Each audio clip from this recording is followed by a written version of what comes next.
So we're literally 2 weeks away from the biggest Apple event of the year, the Worldwide Developer Conference, WWDC. Yep, dub. There's a lot of reasons why I'm particularly very interested in this event that's coming up. Hey guys, welcome back. I am Danny, your friendly tech amigo. And yes, WWDC is coming up to us in a few weeks. A lot of us in the tech world are very, very excited about it. Not just because it's one of the biggest conferences or the biggest Apple events of the year, but because of what Apple has been doing the past few weeks. Now, they've been dropping hardware, they've been dropping software, and it makes me want to think like, okay, so since they're dropping this a few weeks prior to that, what do they have up their sleeve? So let's rewind this a few weeks back. Everybody wanted pro apps on the iPads. Everybody, including myself, even though I don't really use iPad, but everybody wanted pro apps on their iPads. We got a few months back option to download and use DaVinci Resolve. Now there's been a lot of love and hate since, you know, it was only in the newsroom. Apple just posted it out of nowhere on a random Tuesday. Let me just add that. But they did mention that this is going to be a subscription app that you can get on your iPad.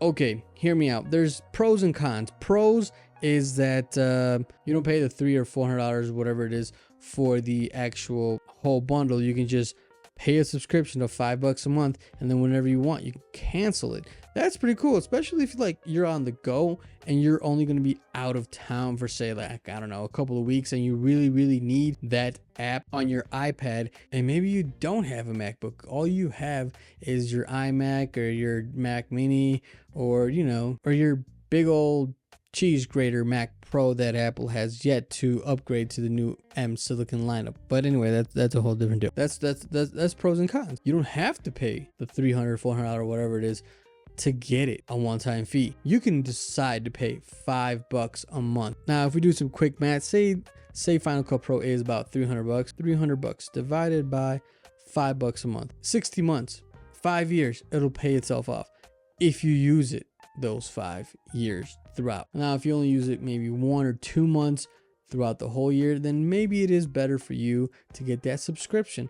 Or if not, maybe you can just buy a MacBook and have it on the go, since MacBook and iPad Pro are pretty much on the same level, especially the new MacBook Air with the M2. It's a pretty powerful chip. Trust me, I have the M2 Pro on my Mac Mini. And now another software that they just dropped is live speech, personal voice, and point and speak magnifiers. So the one that really stuck out with me, since I've recently lost loved ones, is personal voice. Now, get this. Now you can have me, which of course I am my nephew and my niece's favorite uncle, and I can record my voice, and say by some random act of whatever happens, I pass away. They can actually use that data that they have and use the voice of myself. And I would like that for like my grandparents that just passed away, like, so I can have like a conversation with them, so I can hear her voice again, hear his voice again. That to me is like, wow. And speaking about grandparents, they have this thing called the assistive access, which is basically you get all your common apps that you need, like message app, the music app, the photos app, the camera, whatever. And it's just big, bold icons. So that's pretty much all that's on your screen. And that, I think that's really nice, since after the pandemic, there has been a lot more elderly people using technology to communicate with their loved ones.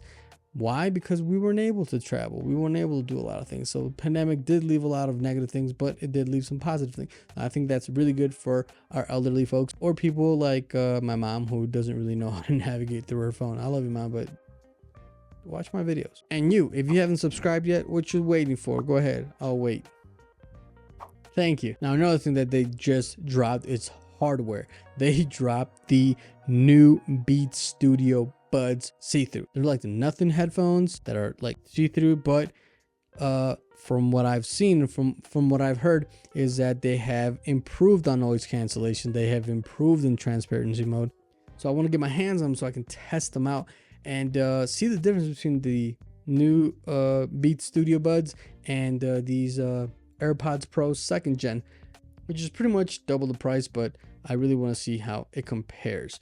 Now, as far as Dub goes, what can they have in store since they already dropped some software, they already dropped some hardware? Well, of course, elephant in the room, the headset. It's what a lot of us are wanting and what a lot of us think that we're going to get in this WWDC event. However, there's been a lot of speculations that it might not be ready, or we might not be ready for this new headset that Apple's going to bring to us.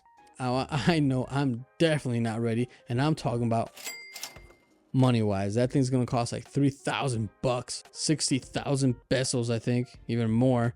I can go to Japan again with 60,000 pesos. And then another thing that we probably will get as far as hardware is the M3 chip with the new 3nm architecture. Hasn't been a lot of rumors about that, so we'll keep that under. Maybe we'll get it, but the question is, with what will we get it with? Now, there's rumors that the new 15-inch MacBook Air is now in mass production. Can we see the M3 chip in the new 15-inch MacBook Air? I don't think so, but at this time, like, Apple's been doing a lot of crazy things. What do you guys think? Let me know down in the comments below. I am Danny, your friendly tech amigo, and I'll see you guys in the next one. Peace.